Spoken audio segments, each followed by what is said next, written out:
Thank you so much for having us here today to talk to you about how to tell your story, how to brand it, and how to show it. We're really thrilled to be here in this format, which is different, but we're excited to make it work for you. So we really love this program. Sorry to interrupt. That's Absolutely. what we're going to be. We're going to constantly be interrupting each other, so get used to it. We do. All the time. Even when we're doing it through a screen. So I'm Peyton Rowe. And I'm Scott Sherman. We're both professors at VCU, Virginia Commonwealth University in Richmond, Virginia. Yep, and as he said, we're excited to be here and help with this program. This is at least our 5th year. I don't know how long. Too many to count, and it just feels like yesterday. It's so great. So as you can see, our goal is to help you pitch your ideas that you're coming up with to solve the problems that you've chosen. So that's what we're here to do. And you're going to see that there's 3 big parts to this presentation that we've got. The first one is called Tell It, and it's to find out what your story is, the story of your product and what it's going to do. The second part is the brand it part, and that's to design a logo which will give it a sort of a central focus, a visual that the audience can connect with. And then the last part is the presentation part. It's crafting the presentation of what you're going to give to your audience.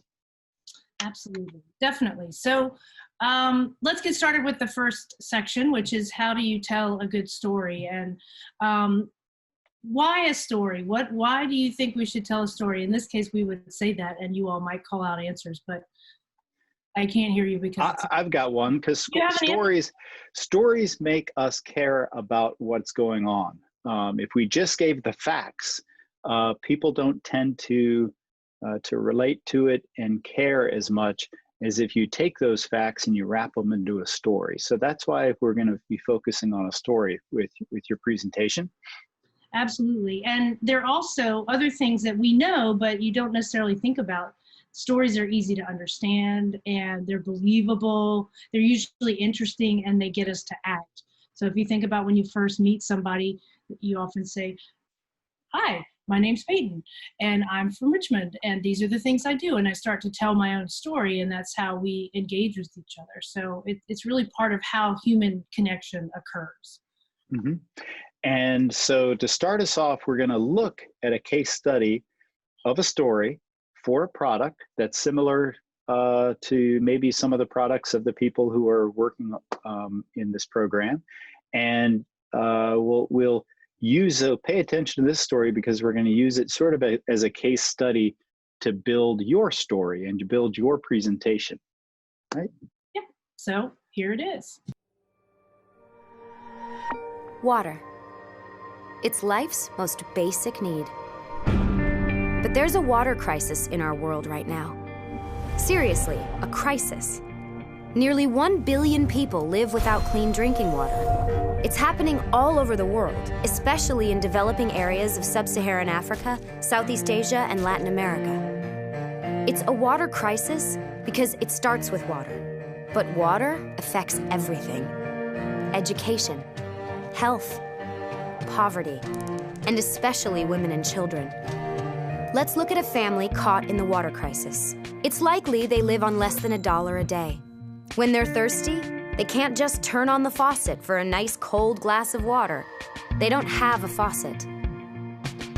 Instead, the women and children go off to collect water. Many walk up to 3 hours a day to the nearest swamp, pond, or river to gather water that's been sitting out in the open, exposed to all kinds of germs. Time spent gathering water is time they can't spend learning to read, write, earn an income, or take care of their family. Some women in sub-Saharan Africa spend more time collecting water than any other activity they do in the day. And the walk isn't just hard, it's dangerous. The women are alone and burdened with 40 pounds of water. Many get hurt. Sometimes they're even attacked. When they make it home, the little water they've collected isn't clean. Some families know their water is contaminated with germs that cause diarrhea. dehydration, even death. But what choice do they have? Kids, especially babies, are affected most by these germs. About every 19 seconds, a mother loses one of her children to a water-related illness. And each day, almost 1 billion people are living this way. Until they get a little help. The water crisis is solvable. There are solutions. Some are brand new and innovative, like water filtration systems. Some are age-old, like drilled or hand-dug wells. These solutions bring clean water much closer to the people who need it. A safe water project near a village restores hours each day to a person's life. This time, it's opportunity. It's freedom to go to school and get an education, to work or start a business, to raise a family. Africa alone could save 40 billion hours each year. That's the entire annual workforce of France.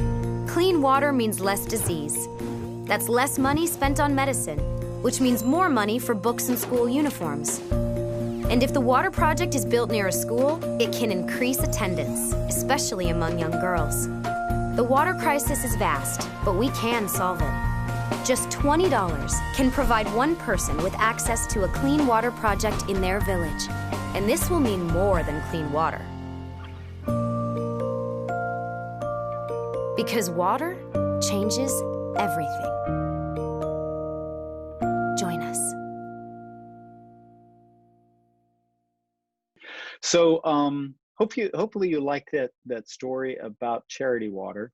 And one of the things that you'll notice in that story, there was drama. There was things that were not ideal. And all stories have drama. And the reason why stories have drama is because it makes the story interesting. It can be conflict. It can be stress. It can be pain and suffering, fear. It can be bacteria, like what was in the Charity Water. And it can be humor. Definitely.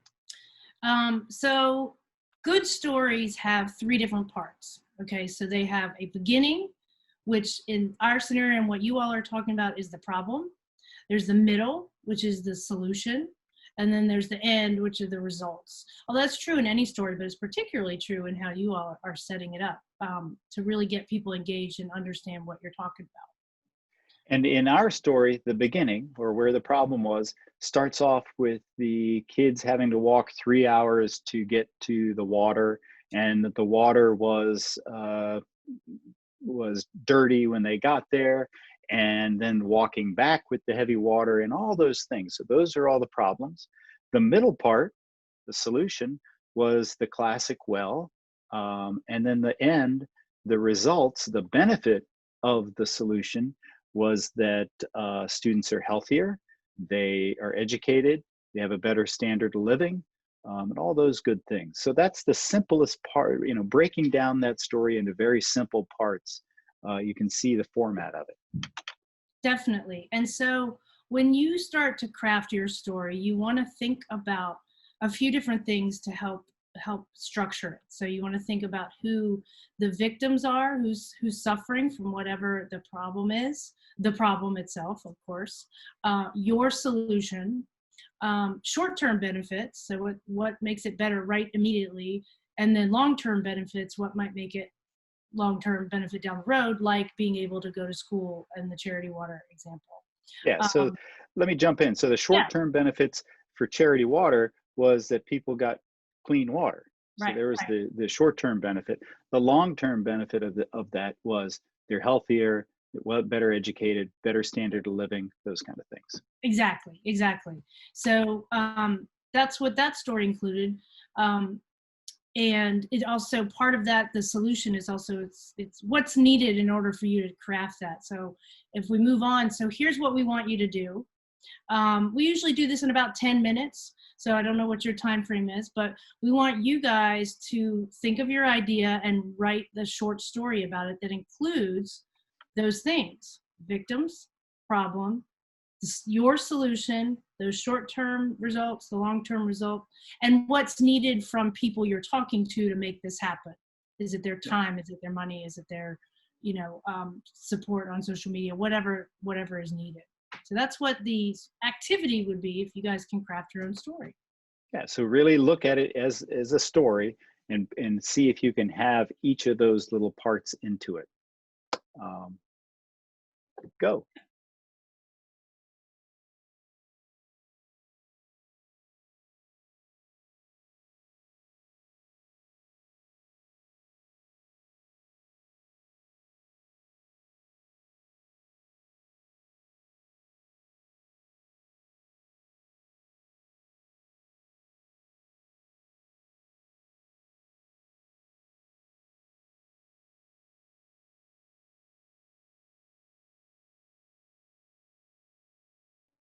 So welcome back from the story. Hopefully in the 10 minutes you took, you got to sort of craft a story, start to see how you had victims and how you had problems and how you had solutions and the benefits of those solutions. And then what would it take to put that all together?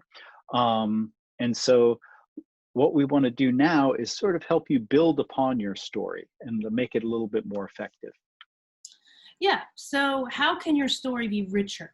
So one of the things that's true about human understanding is that seeing is believing, and that sensory things, reference to sensory things and showing them will bring your story to life. It'll make your idea real and your solution believable.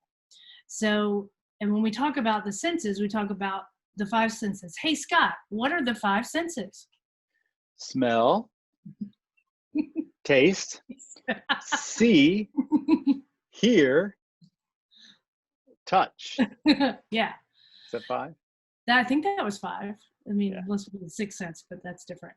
Anyway, so yeah, so referencing these things in your story is a great way to make it richer and more relatable to your audience. Yeah. So as an example, we can say something's funny and just put the word funny and there it is. We can show people laughing, and so they are experiencing something that's fun. Or another thing is that we can make people laugh. We can show them something that will make them feel the emotion of funny, and show them something else. I've seen this so many times, and every single time I can't help it. I even looked at it last night, and the dog, I just can't help it. It makes me giggle. So well done, Scott. But the key is to show things instead of just saying things. So you can think about that. Okay, so if we look at this image, you can see seeing is believing. You can, by comparing the two glasses of water, and one is obviously not clean and one is clean. That's just a simple story that right there, it tells a simple story about the necessity of clean water. And the next frame is it's seeing is believing. You can see there's dry dirt and there's crops. The story is very believable because it makes it real. It's understandable and it's very clear. Right, and if we go to the next slide, you'll see that on the left side there are three images of what a community might look like that doesn't have access to clean water. You know, it's very dry. You know, the well, they're showing the empty well, showing the kids having to work very hard to get the water and do things, and it's very difficult, versus the images on the right that show, wow, when you have access to clean water, you can be very green. It's much more easy. You actually have a faucet with running water, and then you can learn how to, you have opportunity to go to school. So again, showing those images that make it believable. There's also research that shows that when you do a presentation that is mostly visual, 65% of people will remember it better. So visual, I don't know if you knew that, Scott. I found that out. I did not. I hope I got the percentage right, but it is true that mostly visual imagery, people will remember it better. So. Okay, so the real thing that you want to do is you want to show the problem and show the solution. You just don't want to talk about it. You just don't want to describe it. So, and when you show the problem and the solution, you want to try to do it in a way that uses the five senses. Certainly with your presentation or a video presentation, using the sense of taste or the sense of smell isn't going to work. So it's a very visual thing. Right. And so you can see, if we look back at our charity water example, so this showed the problem. There's no water coming out of the faucet, and they have to go to water that has a lot of germs from all kinds of wastes and is sitting out in the open. So that's showing the problem. And then showing the solution, they showed that instead of walking so far to the water, now the water is much closer, and the students or the children now have the possibility of going to school and getting a better education, a better life, and things like that. Exactly. So we have another do this. So we want each group to take about 10 minutes or so and write 10 sensory things that are parts of the problem and 10 sensory things that are parts or aspects of the solution. And making those lists will help you craft how you talk about your story in a more effective way. And a more interesting way. That's true. All right. Come back in 10.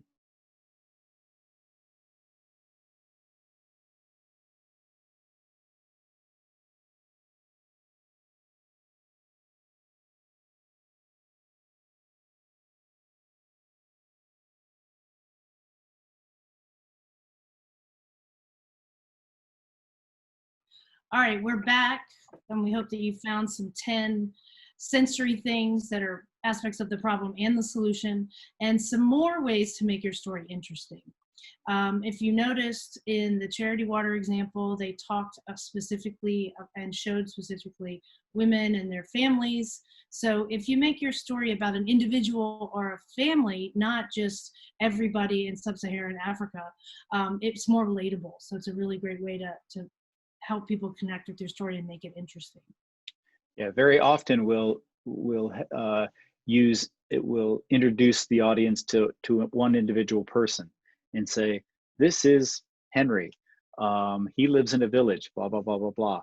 Yep. The audience can identify with that individual person easier than if we just say, all of the people in this country or something like that. So really take it down to an individual level. It sounds a little backwards for a big problem like this, but it works with the audience. People engage to it. Yeah, absolutely. So one of the things, and this is an obvious thing, is to make your story simple and clear. And it sounds so obvious, everybody be like, well, why not? But one of the things that we tend to do with our presentations is we get them too complicated, because you've been working on it for a long time and it's easy to get lost in the weeds, as they say. So if you can take your project and turn your problem, your solution, and the results into one sentence, just narrow it down to one sentence, you can build on it later, but take it down to the essence, meaning one sentence. Make sure you do that. You may have heard before something called an elevator pitch. And the reason it's called that is, imagine if you got on an elevator on a not too tall a building, we're not talking the tallest building in the world, and you only had that elevator ride. You got on the elevator with someone who really needed to buy into your project, and you only had that elevator ride to convince them. How quickly could you tell that story so that they would go, yes, I'm in? So the shorter the better. You can always add more. Good. So another thing that makes stories interesting is conflict and drama. And and so if you ever met my mother, she likes to tell stories that don't have conflict and drama. And they just sort of go on and don't have anything interesting. And after a while, you think, you don't say it, you think to yourself, Mom, what are you telling this story about? So you should tell a story about going to the grocery store and stopping at the red light and sitting there, and she saw a dog walk by, somebody walking a dog, and the light turns green and she goes along and she finds a parking space and goes into the grocery store. And that's her story. I'm sorry, I almost fell asleep, Scott. Can you wait? And just think about my mom's story if she was driving to the grocery store and saw somebody walking the dog, and then another car came and wow, ran into the dog. Now the story has conflict and drama, and there's a reason for the story. Without conflict and drama, there's not really a reason for the story. It's just an everyday event, and so there's nothing for it. So by putting in conflict and drama, it makes the story very interesting. It makes it memorable, and people are engaged in it. Yeah, another example that I've seen once is, imagine, would you rather watch somebody walk across a room, or would you rather watch somebody walk on a tightrope over a canyon? That has a lot more conflict and drama. So. Oh, very nice. Yeah. And going along with conflict and drama are victims. And so the person that's being injured or the person that's in danger, a story needs victims because we start to relate to victims. We have conflict and drama, that's great, but if there's no victims to that, it's not as interesting. And along with that, everybody likes a good bad guy or bad thing to sort of get frustrated with or angry at, that's causing this problem or is a big part of this problem. So putting that in the story is really important as well. You know, in this case, it could be the germs, or it could be the lack of fresh water. It could be, you know, the cow poop. But yeah, having a bad guy. And so, in summary, to make a story interesting, you need individual family or individuals, or because that makes us connect to people better. It needs to be simple and clear because we can understand it a lot better then. We don't get lost. Conflict and drama and victims and a bad guy make it interesting, make us want to listen to it, and pull us in. And so that's how you make a story interesting. So for your product, figure out all of those things and weave them in, because every product has them. And so find them for yours, put it into your story. Exactly, right. So as to kind of reiterate again, those are the things on the left to make a good and interesting story. You need to have, again, victims, make it an individual or person. Don't make it like the whole, country. The problem, make it very simple and clear what that problem is. Your solution should be tangible and sensory, as should the problem be, right? Short-term benefits, long-term benefits, and then what's needed to solve the problem. And then also adding in their conflict and drama, victims, and the bad guy or the bad thing, right? Yeah. And then weave in the sensory things. And then you're going to start to have a story which will pull people into your product. And you can begin to figure out how to present that story. So a good way to start to think about that is to create a 3-panel comic. So you can see, so there's no water, bring the water closer, things get better, and the kids can go to school. Or you can go into seven panels. The number of panels for your comic or for your storyboard, it doesn't matter. I always like to have an odd number, and I don't know why. So 3, 5, 7, 9 gets a little bit long, but you can take any good story and weave it into a series of panels. So looking at the charity water, we have the story is basically there. People need water. It takes them 3 hours to get it. But once they get to that water, it's contaminated. And then you can see the highlight is the solution here. It's the biggest panel. You've got the short distance to a well, and the benefit or the results of that are education, and the one that's there, which I can't see, so we're going to edit that out. Save more money. It's really hard because it's really small, but you can save more money, and it affects everything, right? If you remember the beginning, it said clean water affects everything, for sure. And I know, pick me. I know why you like odd numbers for this. Pick me. Okay, yes, you. Yeah, excellent. Because it's very symmetrical. So you can have the key element in the middle, and so you have, whatever's on the top and whatever's on the bottom is equal. So that's why you like it. That's why I like it. So just okay. All right. Sounds good. So the last do this of this section would be to take some time and make either a 3 or 7 panel comic. Or 5. Or 5, that's true. Yeah, we didn't put that in there. I don't know why. Oh, well. Yeah.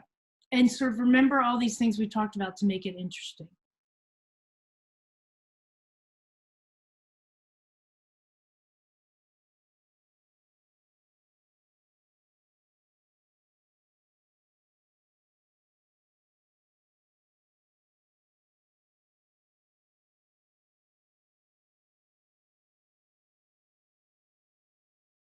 So welcome back.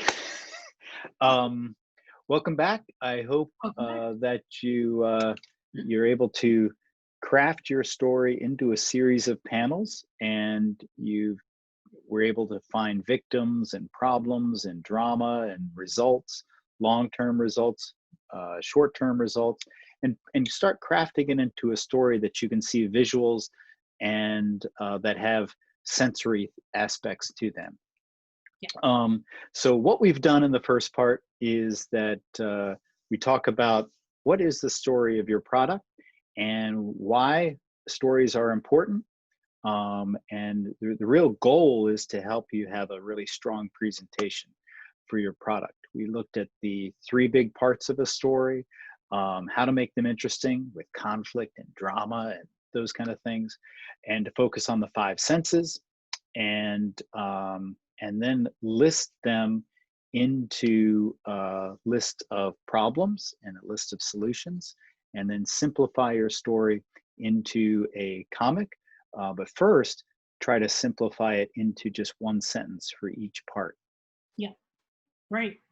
So now we're going to go forward and talk about how to brand your idea and your story. Really about designing a logo to go with your product. And there's some key elements to understand about logos. We're going to talk about that, and then we will give a demo about how to craft one pretty easily. Yeah. So let's look at some famous logos that are out there. FedEx, Apple, the Major League Baseball.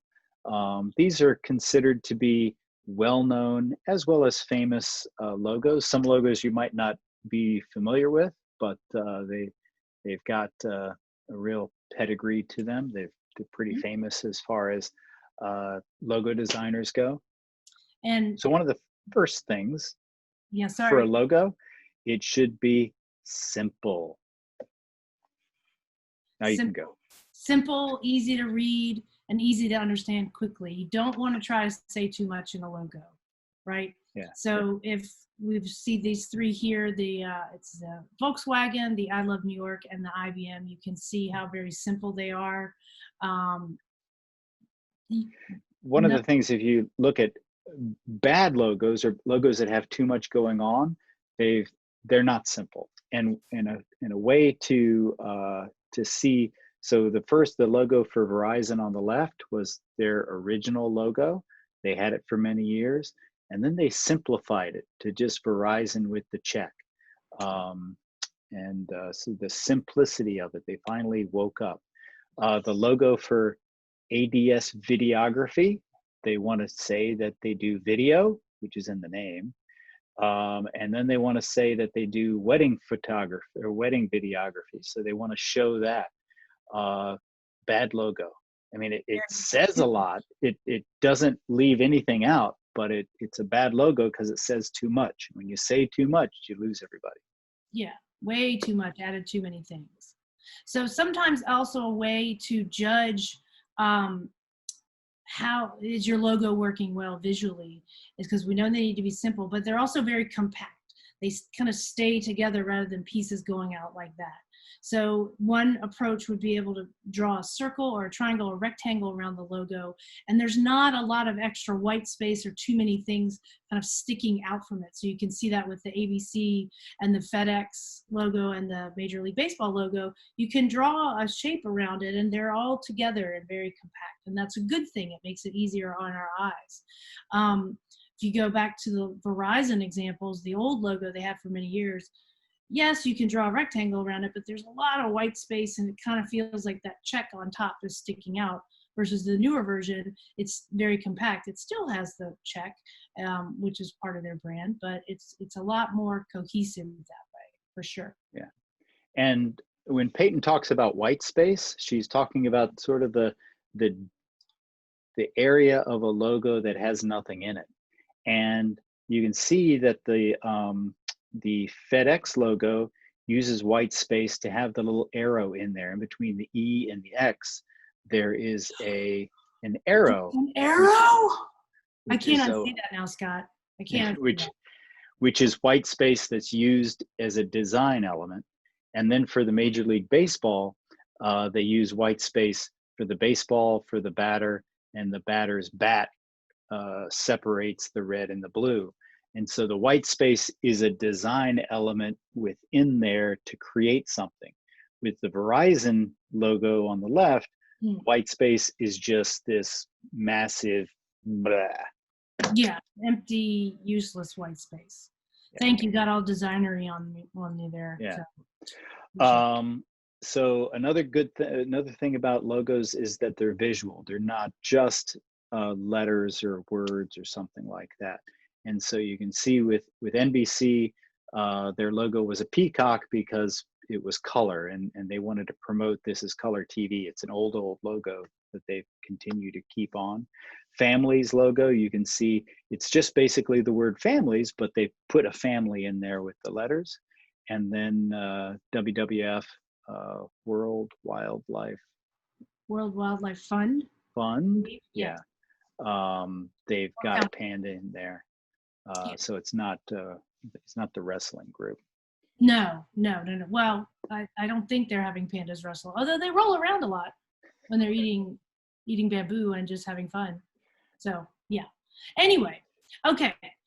Another thing that's important to think about with logos, even though we're keeping them simple and you can be visual with them, is you want to be smart with type or typography and the letters that you use. Pick the right typeface. You don't have to go crazy with some very complicated looking typeface. There are a ton out there. But the more you can sort of complement if you have an image, or use a typeface that feels right. Like Northwest Airlines has what's called a serif typeface, which has little elements on the ends. If you look on the T or any of them, they're called serifs. And the Giving Canada and the Stink Bath Bombs are called sans serif because they don't have little details on the ends of the letters. I think Northwest Airlines definitely feels better with a serif typeface. It's trustworthy. It's solid. I believe it. So think about what might fit for what your product is. And also think about the spacing around the letters and between the lines of type. That makes a big difference. It all still needs to feel compact, like it goes together. And in these three, if we were to draw a rectangle around them, they'd still be very compact, including with the letters that are put with them. So yeah. So the two easy places, and we're going to go to the very basics of logo design. The two easiest places to place an icon or a visual and have it look right are centered above the type, like with Giving Canada and with Stink Bath Bombs, or to the left of the type as with Northwest Airlines. Yeah. And one more part about the simplicity of type. If you use one typeface, it's going to be a lot simpler. Yeah. If you use two typefaces, it gets a little more complicated. 3 typefaces in one logo is generally too many. So keep it simple. Try to go with one typeface. You can see with Stink, they used one typeface. It's all uppercase and then lowercase, and they changed colors. It gets a little colorful. It gets a little too unsimple. Giving Canada, Northwest, they changed the size. It's the same typeface, and they spread out airlines because that's what airlines get people to do. Yeah. So simplicity is a real key to good logo design. Definitely. And to cover the basics, right? Simple, compact, Be visual and be smart with type. And, we keep saying simple, and it is true, but it's simple with the right personality that fits your product, right? So it's not just everything set in Arial or Helvetica. It's just not that everything's just this big flourish, because people won't understand it. They won't see it. It needs to be seen and understood quickly. So Peyton, why don't you show us what Me? simple logo design, how it can be done fairly quickly, and simply and effective. No problem. I'm on it. Hi, everybody. Okay, I'm over here on Google Draw. I'm just using that because I know it's available to everyone. And so let's pretend that we are making a logo with a product called Water Saver. So I just typed this in here. This is just in Arial, right? And even if you just use Arial, let's say, and you can see we have a tendency to type with all, uppercase, lowercase. And we think, oh, maybe we should just go ahead and do it like that, right? Remember, we talked about simple changes can make and with the type, can make the type look different and better. So what if, for example, we made this bolder, and that's all we simply did, right? Wouldn't that already starts to look kind of interesting and different, right? Then you could easily do things like, well, maybe I want to make this all caps instead, and that'll make it look a little bit different. Saver. And then we would probably make it a little bit smaller because it's, it's kind of big. So we could make it feel like that, but then, line it up. So they're just simple changes you can make to make it look a little bit more interesting, right? So then if you're like, I don't really like that, you could come and maybe you start to stack it like this, because the idea is I want to have Saver be the kind of the most important thing. So maybe I'm gonna do this and maybe I can make this bold and even bolder. I don't know if I can even make it bolder, but maybe I can even make this sort of lighter. All I'm doing is Arial. And then I start to think, well, maybe I can find making this a little bit smaller again. So let's see. Even if you stacked it a little bit, right? Like, look at that. You're like, okay, that's kind of cool. Maybe this could be italicized. Would that be kind of neat? Maybe I can do this. Now, it's a little bit harder on a Google Draw to kind of put space or between the letters, but you could try to, whoopsie, I hate when it does that. You could kind of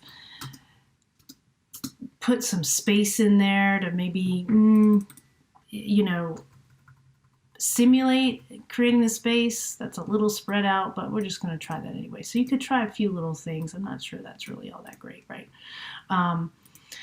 But you start to say, okay, it starts to look a little bit different. Maybe I can do, maybe I can do like this, and I'll move this over here, and maybe I can put a little bit,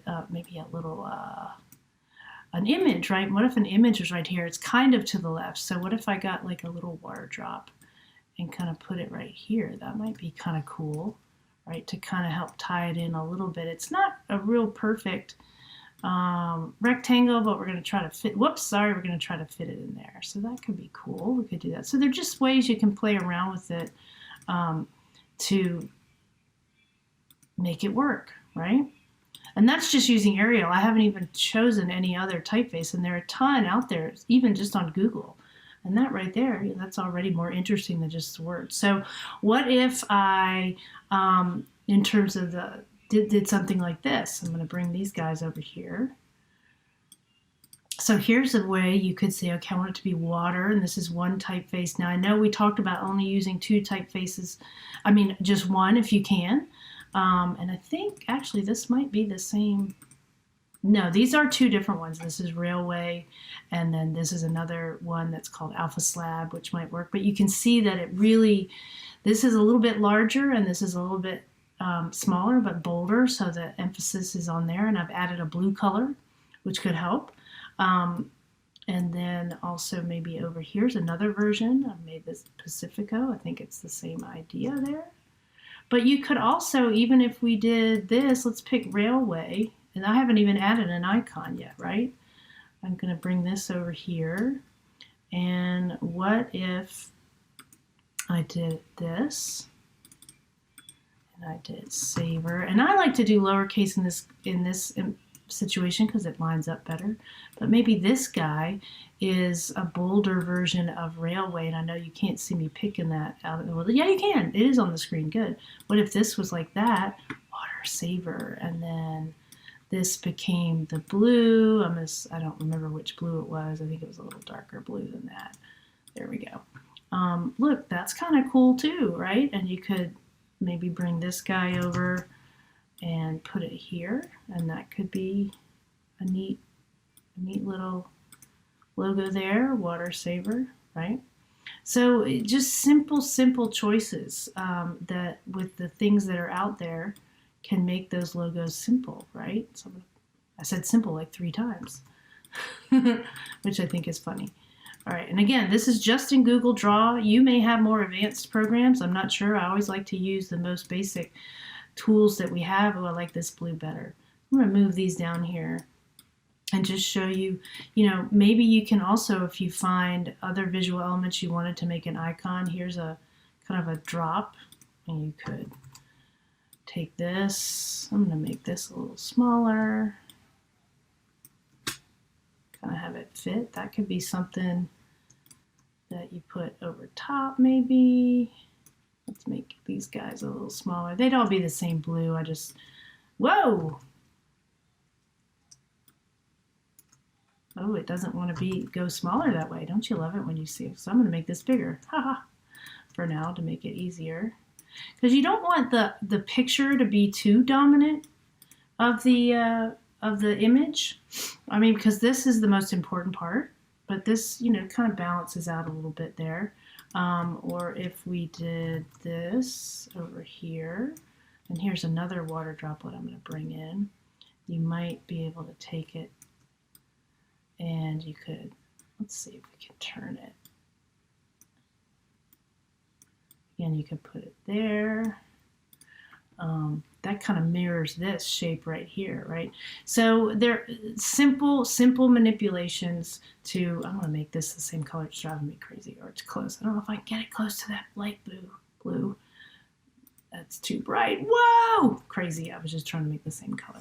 Anyway, you can see here that simple changes on things you can do to move it around can make a strong logo, but it's still simple. It can still be fit into a rectangle, and it doesn't have to be complicated. It's just about saving water. Oh, here, I have another idea. The other thing is to try things quickly and make copies. You'd see me making copies a lot. So I'm gonna copy and paste this here. It's a little big. I can't because I made those so gigantic. But what if we get this over here? These are 2 separate places. What if this was here? Whoopsie. This came down here, and these 2 came up here. I mean, that might be kind of neat. Might be a little too much of a pointed at the top. Yeah, that's probably not too much, but I thought I'd try it. You never know. Oh, maybe this goes down here. That could be kind of cool. Sometimes you just don't know until you try. You just have to give it a whirl, and that's why I like to make lots of different copies of things. Ooh, if I can get that to be nearer that would be really neato. Neato is a very professional word when designing stuff.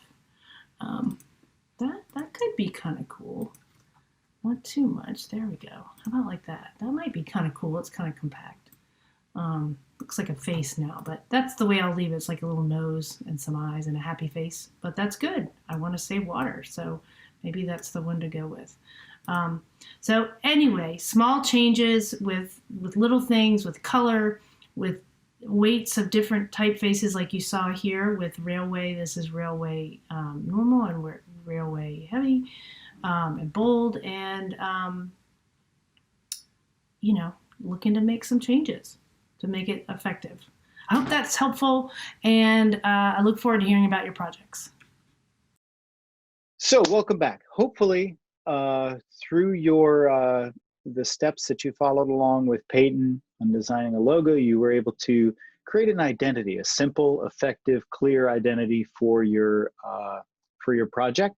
And we're not expecting any award-winning logos, but we're expecting logos that communicate with clarity and simplicity and are effective. When you have more time than the simple few hours of this project, then you can create a logo. You can try to complicate things and simplify them like a normal logo would be. But so stepping back, the 3 sections of this morning is to figure out what the story is of your product, of your project, excuse me. And then the second step is to create an identity for it, brand it. And the third step, which we're about to get to, is to craft the presentation or the show it section of it. Definitely. Okay, so presenting can always seem challenging and a little scary at times, but the core to a good presentation is to be you, be authentically you. You don't have to get up there and I am presenting, it is important holding the notes, I am presenting and I must be formal. You need to be who you are because that people will believe you.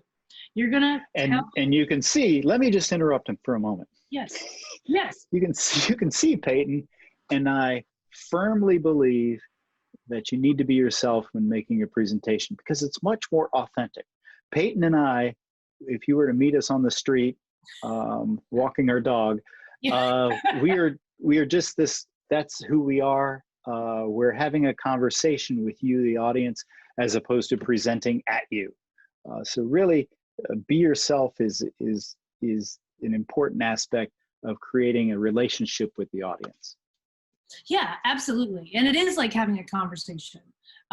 If you can help it, don't sit there and read notes. We've all seen presentations where it's like, good morning. Today, I'm going to talk to you about what is happening in the world with lack of clean water. Stop! Was that painful enough? Yes. Yeah. But you don't have to memorize anything either. You can tell, I think you can tell that in this presentation, we haven't memorized it, but we know it and we're communicating it. And it's okay if we mess up a little bit, we just recover and get our point across. Be you, be authentically you, that's important. And by the time you get done with your project, you know your project, you know the story. Sure, some little bullet points will help you make sure you go through and cover everything in the right order, but reading is a no-no. You will be fine. Yeah, and yes, remember you are the expert on your product completely. So just go with that, you know it. So we have some tips on how to make good visuals. Yeah, so well, tips to how to create a good presentation, and good visuals are an important aspect of that.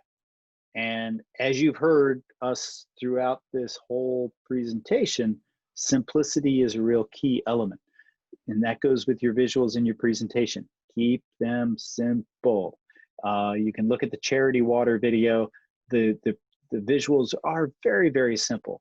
It's easy for them to for the slide on the right, when they're talking about education and not having to go get the water, they could put, no, we don't go get the water, it's contaminated, and yes, and they show healthy girls all compact into one slide, but it's better to just keep it simple. Yes, and along with keeping it simple, you need to be consistent with the way things look. That will help people remember it, that'll help people hear the story.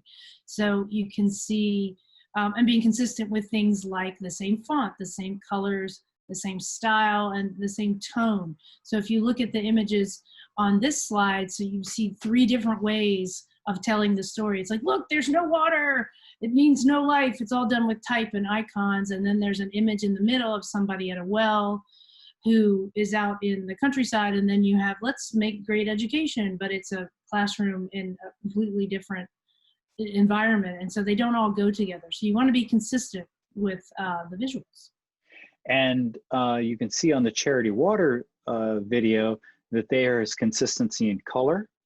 There's consistency in the typeface that they used.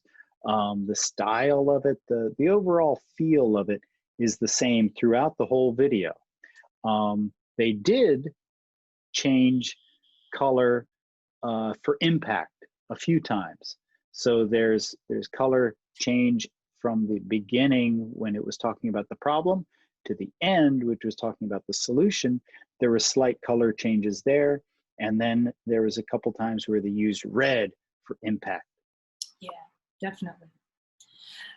When you are thinking about your visuals, limit the bullet points and the text. And there's a very big habit we all develop, we all do it, where you want to just write everything on the slide and then you're going to read what's on the slide.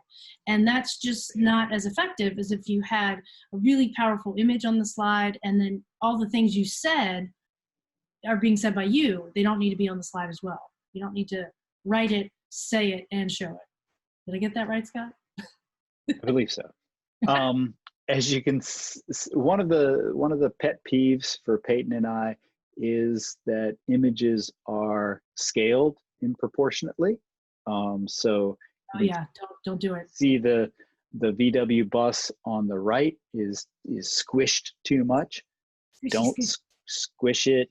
Also, don't use images that are blurry, that are enlarged too much. So those were just some important things to think about. And what I'm going to do now is give you a sample presentation of an idea. It's actually of the Charity Water idea. So what it would look like if I was using slides to make the presentation, not a video recording. So it can give you an idea of some good ways to do that. So here we go. Before you go, Peyton, one of the interesting things about this is that you took the Charity Water storyline that was done very well by a professional animation company and things like that, and you recreated it in a matter of minutes using only images that you could find on the internet. You didn't hire any photography, you didn't do anything. You basically recreated the presentation in a matter of minutes with zero budget and just a few minutes worth of work, right? Yeah, and it was exactly because, to your point, it was a well-crafted story, and I broke it down using what we were talking about. I saw what the victims were, I thought who they were, mostly images, simplify the story, highlight the important parts, and go from there. So yeah, it was all found imagery. And so everything that you're about to show everybody is stuff that they can do with their project. Absolutely. Absolutely. Absolutely. Okay, take it away. Take it away. Okay. Water is life's most basic need. But there is a water crisis occurring all over the world right now. And nearly 1 billion people live without clean drinking water. Like this little fellow who doesn't have clean drinking water in his own home. And it's a crisis because it's occurring all over the world. It's particularly harsh right now on developing areas of sub-Saharan Africa, Southeast Asia, and Latin America.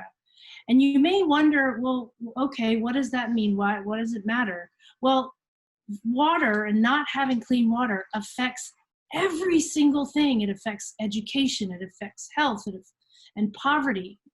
And even harder is that women and children in these areas are struggling to get clean water the most, like this mom and her family, right?